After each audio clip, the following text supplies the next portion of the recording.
returning for the end of days.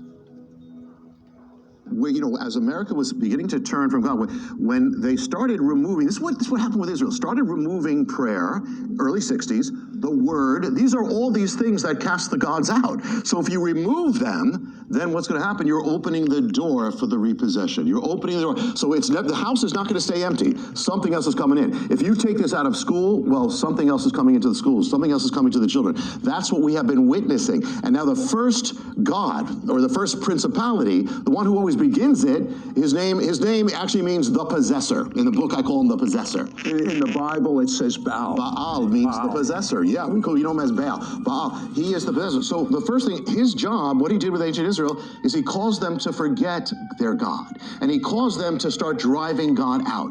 The spirit of Baal in America, in the West, has been driving God out. So we said the schools, we have from culture. Literally, the Bible says he caused them to turn away from the commandments. Literally in America, we have actually cast down the 10 commandments. Same thing. So what we are watching, it's the repaganization of America. His job or his mission of this president is to take a Christian nation or Judeo-Christian nation and turn it into a pagan nation. And that is exactly what has been happening. And he is the first spirit. It says the spirit comes and says, let me get my friends. So there's, by the way, Sid, we're just touching on it, of course. There's so much to this, but it's affected everything. In fact, there's one thing, Baal actually, I won't go into it, actually manifested in New York City, the sign of Baal massively. We won't go into it. But the thing is that he is the first spirit. And so he's the one who says, now the other gods are going to come in through that. And that's exactly what has happened.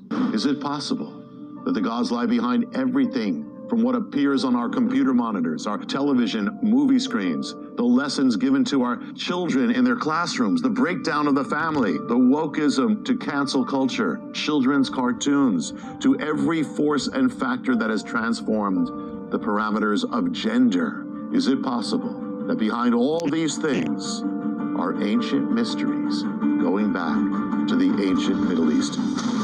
Yes. What is the name in the Bible? In the Bible, she's called Ashtoreth.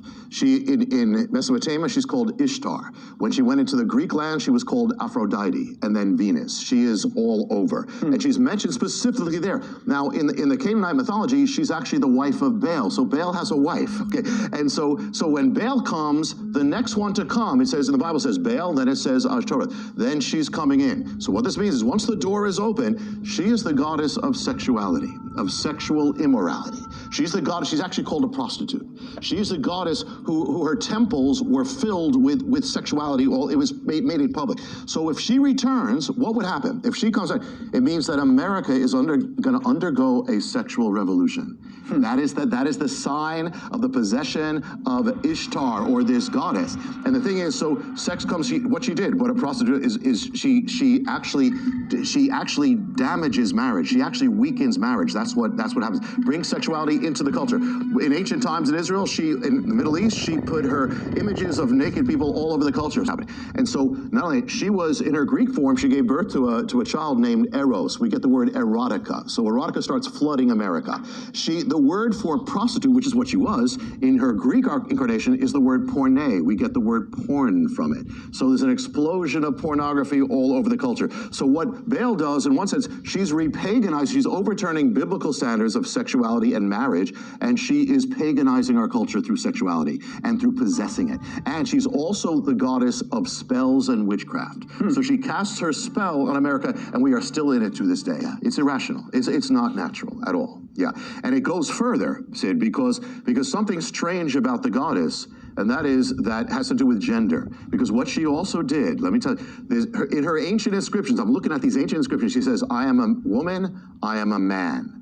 It says it's said in her hymns, it says she has the power to transform a man into a woman and a woman into a man. So what's going to happen? What's going to happen if she comes into the culture? You're going to start seeing what she's going to do is she's going to start masculinizing women, defeminizing women, and feminizing men. That touches everything. I mean, it touches our culture, touches the roles, touches radical feminism and sexuality. And so all this stuff that we're having, saying, how could this happen? This is all the goddess. It's all there. Thank you guys for being here with Gator Sky Exploration and listening to this important message, I feel. Thank you very much.